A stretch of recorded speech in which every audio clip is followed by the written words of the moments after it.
अस्सलामुअलैकुम नाज़रीन, आप देख रहे हैं पीटीएन न्यूज और मैं हूं आपकी होस्ट सुंबल ज़िया।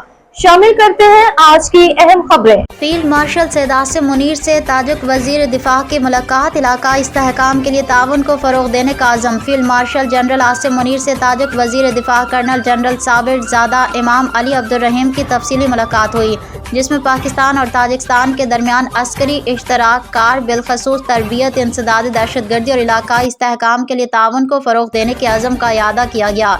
पाक फौज के शोबा ताल्लुकात आमा ISPR के मुताबिक ताजिक वजीर दिफा कर्नल जनरल साबिर ज़ादा इमाम अली अब्दुल रहीम और army chief field marshal Syed Asim Munir की मुलाकात GHQ रावलपिंडी में हुई।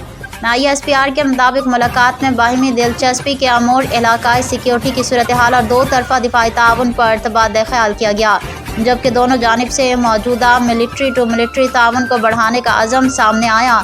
बिलखसूस तरबियत, इंसदाद दहशतगर्दी और इलाकाई सिक्योरिटी के शोबों में ताउन को फ़रोग देने पर इत्तफाक किया गया। दूसरी जानिब ताजिक वज़ीर दिफा ने पाक फौज के पेशा वराना महारत को सराहा और इलाकाई इस्तेहकाम और अमन के फ़रोग में उनके किरदार का एतराफ़ किया। इस मौके पर आर्मी चीफ ने इलाकाई इस्तेहकाम और खुशहाली के लिए मुश्तरका कोशिशों की अहमियत पर जोर देते हुए ताजिकिस्तान के साथ दिफाई और सिक्योरिटी ताल्लुकात को मजबूत बनाने के लिए पाकिस्तान के अज़म का इयादा किया। न्यूज स्टूडियो से अब तक के लिए इतना ही। मज़ीद खबरों और अपडेट्स के लिए देखते रहें PTN न्यूज। अल्लाह निगहबान।